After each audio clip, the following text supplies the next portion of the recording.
સૌથી પહેલા વાત કરવી છે બળબળતા ઉનાળાની, સૌથી વધારે ગરમીની, કારણ કે ગુજરાત આખામાં જબરદસ્ત ગરમી પડી રહી છે। સૂરજદેવ બરાબરના કોપાયમાન થયા હોય તે પ્રકારના દ્રશ્યો છે।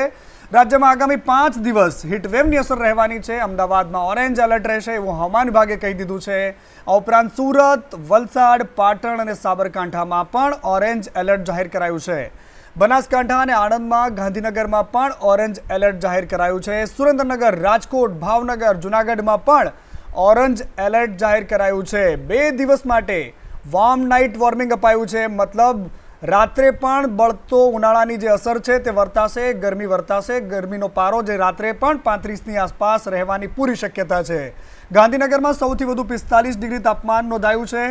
અમદાવાદમાં 44.5 ડિગ્રી તાપમાન, આણંદમાં 41.1 ડિગ્રી, વડોદરામાં 44.2 ડિગ્રી, બનાસકાંઠામાં 43.2, ભાવનગરમાં 42.4, રાજકોટમાં 44.2 ડિગ્રી તાપમાન નોંધાયું છે। તો અમરેલીમાં પણ 44 ડિગ્રીની આસપાસ આજે પારો રહ્યો। જામનગરમાં 43 ડિગ્રી, જૂનાગઢમાં 41, કચ્છમાં 41.2 અને સુરેન્દ્રનગરમાં 44.3 ડિગ્રી જેટલો તાપમાનનો આજે પારો નોંધાયો છે।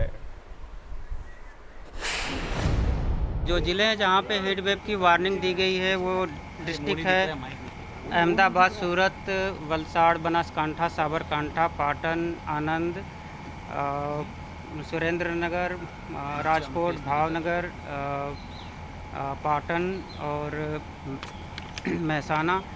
और जहाँ पे येलो अलर्ट दिया गया है वो अमरेली है, कच्छ है, महसाना है और बड़ोदरा है।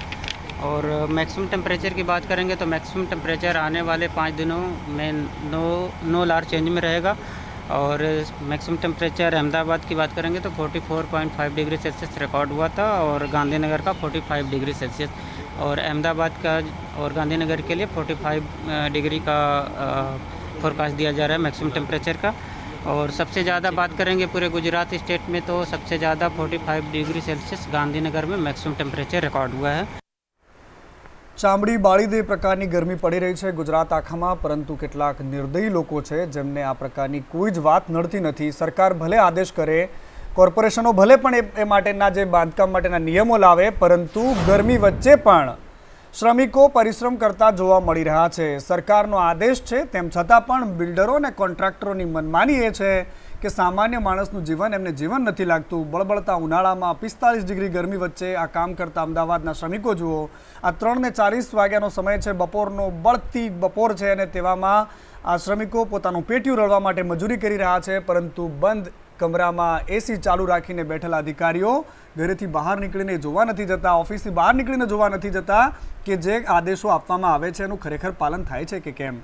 એ કોન્ટ્રાક્ટરો કે જે પોતે ક્યારેક ઘરની બહાર નથી નીકળતા આવી ગરમીમાં, પોતે જ્યારે એસીવાળી ગાડીમાંથી બહાર નથી નીકળતા, તેમ છતાં પણ આવા ગરીબ મજૂરોને બળતી બપોરે મજૂરી કરાવવા માટે મજબૂર કરી રહ્યા છે। અને આ તસવીર માત્ર અમદાવાદની નથી, આવી જ તસવીર વડોદરામાં પણ સામે આવી રહી છે। રાજકોટમાં પણ હતું, પરંતુ અમે તમને જે દ્રશ્યો બતાવી રહ્યા છે આ વડોદરાના છે। વડોદરામાં પણ આ જે સમય મુજબ તમે જુઓ કે 5 વાગ્યા પછીનો સમય છે, તેમ છતાં પણ અહીંયા લોકો કામ કરી રહ્યા છે, મજૂરી કરી રહ્યા છે। મજૂર ઘરેથી મજૂરી કરવા માટે નીકળે છે, કામ નહીં કરે તો ખાશે શું, એના પેટની ચિંતા છે। અને પેલા લોકોને જેમને જેમ તેમ કરીને ટાર્ગેટ પૂરો કરવો છે, એ ગરમી હોય કે પછી ગમે તે હોય, પરંતુ એમને કંઈ જ પડી નથી। સરકાર માત્ર આદેશો જાહેર કરી દે અને વાત સંતોષ માની લે છે। હવે આ દ્રશ્યો સુરતના જોઈ લો। સુરતમાં પણ આ જ પ્રકારના દ્રશ્યો સામે આવ્યા। સુરતમાં પણ જે તંત્રના આદેશો છે એને ઘોળીને પી જવામાં આવી રહ્યા છે। કોન્ટ્રાક્ટરો અને બિલ્ડરો દ્વારા બિંદાસ્ત મજૂરોને મજૂરી કરવામાં આવી રહ્યા છે, કારણ કે અહીંયા પરસેવાથી નાહીને આ પેટનું જે ખાડો છે તે પૂરવા માટે આ મજૂરો મહેનત કરે છે। કોન્ટ્રાક્ટરોને કોઈ જ દયા નથી આવતી, બિલ્ડરોને કોઈ વાતની શરમ નથી કે સરકારના આદેશોનું શું થઈ રહ્યું છે।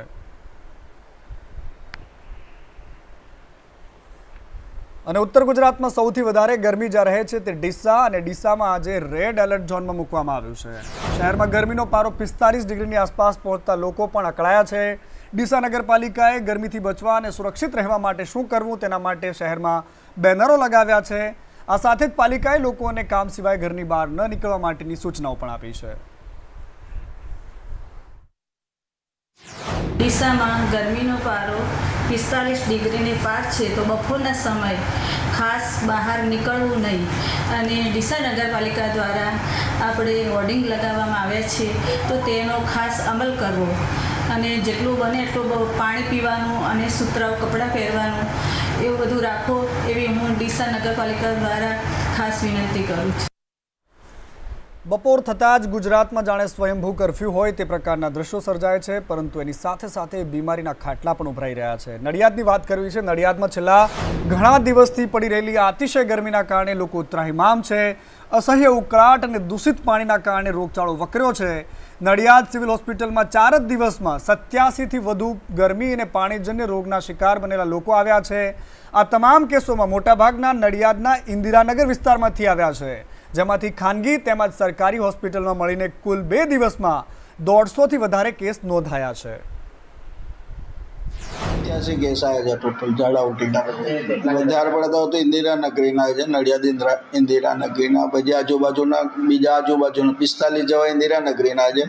બાકીના નડિયાદના જુદા જુદા વિસ્તાર હતા, આજુબાજુના ગામડાઓના છે અને આવી ફ્લૂડ છે, એન્ટીબાયોટિક જે જરૂર હોય પ્રમાણે એને આપે છે ટ્રીટમેન્ટ। બીમારી પણ એટલી જ સાથે મોઢું ફાડી રહી છે। બીજી બાજુ ગરમી છે, સાવધાન રહેવાની સૌ કોઈએ જરૂર છે અને સાથે સાથે ગરમીમાં જે તમે આરોગો છો એનું પણ પૂરું ધ્યાન રાખવાની જરૂર છે, પરંતુ જેની જવાબદારી છે આરોગ્ય વિભાગની તે પણ હવે ક્યાંક ને ક્યાંક દેખાડો કરી રહ્યું છે। રાજકોટમાં આરોગ્ય વિભાગે તપાસ કરી। કોઠારિયા રોડ પર આવેલા ગૃહ ઉદ્યોગમાં તપાસ કરવા માટે આરોગ્ય વિભાગના અધિકારીઓ પહોંચ્યા હતા। પટેલ મહિલા ગૃહ ઉદ્યોગમાં અખાદ્ય ખોરાકનો જે જથ્થો મળી આવ્યો હતો એને નાશ કરવામાં આવ્યો છે। તૂટી ફૂટી અને જેલીનો અખાદ્ય જથ્થો નાશ કરવામાં આવ્યો છે।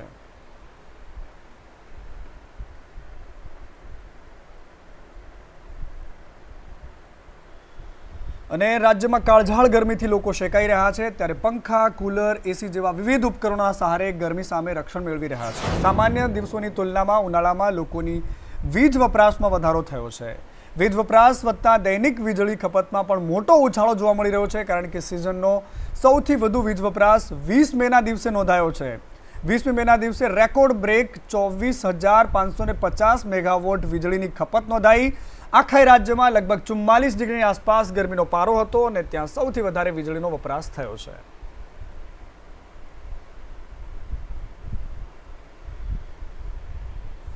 અને બીજી બાજુ સ્માર્ટ મીટરનો વિરોધ થઈ રહ્યો છે। ગુજરાતના અનેક વિસ્તારોમાં સ્માર્ટ મીટરના વિરોધને જોતા રાજ્ય સરકારે હવે નિર્ણય બદલવો પડ્યો છે। સરકારે એક મોટો નિર્ણય લીધો છે કે સ્માર્ટ મીટરની સાથે સાથે જૂના મીટર પણ તમે જાળવી રાખવામાં આવશે।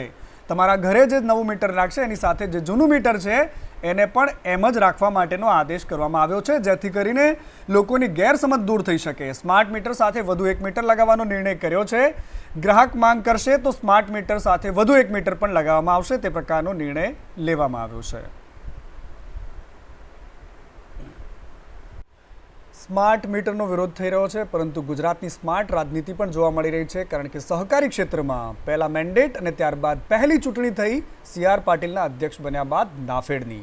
એ નાફેડની ચૂંટણીમાં ચેરમેન પદ માટે હવે મોહન કુંડારિયા પ્રબળ દાવેદાર છે, કારણ કે નાફેડની ડિરેક્ટરોની 5 બેઠક માટે ચૂંટણી થઈ હતી। 5 બેઠક માટે યોજાયેલી ચૂંટણીમાં 6 ડિરેક્ટરમાંથી 1 બેઠક બિનહરીફ થઈ છે, એ છે મોહનભાઈ કુંડારિયા। અને હવે ચર્ચા એ છે કે આવતીકાલે એના માટેની નિયુક્તિ થવાની છે, જેમાં મોહન કુંડારિયાનું નામ સૌથી ઉપર ચાલી રહ્યું છે। એ જ મોહન કુંડારિયા કે જેમની ટિકિટ રાજકોટથી કાપવામાં આવી હતી ને ત્યારે એમણે કહ્યું હતું કે જ્યારે નાનું બાળક રડતું હોય તો મોટા ભાઈ પાસેથી લઈને નાનાને આપવામાં આવતું હોય છે। એ રમકડું જેને ટિકિટને ગણાવ્યું હતું એ મોહન કુંડારિયા હવે નાફેડના ચેરમેન બને તેની તમામ તૈયારીઓ થઈ રહી છે। અને વાત ભાવનગરની કે ભાવનગરમાં પણ ગેરકાયદેસર બાંધકામ પર હવે દાદાનું બુલડોઝર ફરી વળ્યું છે। બોર તળાવ વિસ્તારમાં ધાર્મિક સ્થળો પર તંત્રનો હથોડો વિંજાયો છે। બોર તળાવ વિસ્તારમાં ગેરકાયદેસર બાંધકામ દૂર કરવામાં આવ્યા છે। ધોબી સોસાયટીના બેંક કોલોની વિસ્તારમાં ડિમોલેશનની કામગીરી કરવામાં આવી। અહીંયા મોટી સંખ્યામાં દબાણ થયેલું છે, મોટી માત્રામાં દબાણ થયેલું છે, અને એટલા જ માટે છેલ્લા કેટલાક દિવસોથી અહીંયા આ પ્રકારની કામગીરી ચાલી રહી છે।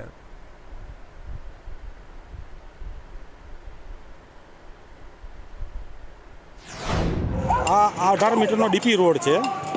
ધોબી સોસાયટી ધોબી ઘાટથી ચાલુ કરીને બાલવાટિકા બોતરાવ સુધીનો રોડ 400 મીટર અંદાજિત છે। એમાં જે 85 પાકા પ્રકારના જે દબાણો હતા એમને અગાઉ 208, 202ની નોટિસ આપીને દબાણ દૂર કરવામાં આવેલી, કોર્ટ મેટર થયેલી, ભાવનગર મહાનગરપાલિકા તરફેણમાં ચુકાદો આવેલો અને મુદતમાં આપણે દબાણ દૂર કરવાની કાર્યવાહી શરૂ કરવી. અંદાજિત કેટલા દબાણો? 84 દબાણ.